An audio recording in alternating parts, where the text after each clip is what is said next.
আল্লাহ নবী সাল্লাল্লাহু আলাইহি ওয়াসাল্লাম সেই সকল মানুষদেরকে শ্রেষ্ঠত্বের সার্টিফিকেট দিয়েছেন যারা কুরআন মাজিদ শিক্ষা গ্রহণ করে এবং আরেকজনকে শিক্ষা দেয়। আল্লাহ নবী বলেন, খায়রুকুম মান তাআল্লামাল কুরআনা ওয়া আল্লামাহ, তোমাদের মধ্যে সর্বোত্তম সর্বশ্রেষ্ঠ ব্যক্তি হলো সেই যেই কুরআন মাজিদ শিক্ষা গ্রহণ করে এবং আরেকজনকে শিক্ষা দেয়।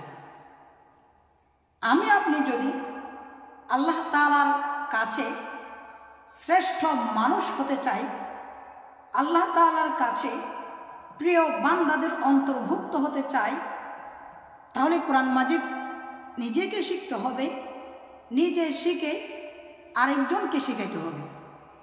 আমি আপনি যদি এতটুকু আমল করতে পারি, তাহলে আল্লাহ নবী সাল্লাল্লাহু আলাইহি ওয়াসাল্লামের ঘোষণা অনুযায়ী আমি আপনি আল্লাহ তাআলার শ্রেষ্ঠ বান্দাদের অন্তর্ভুক্ত হয়ে যাব।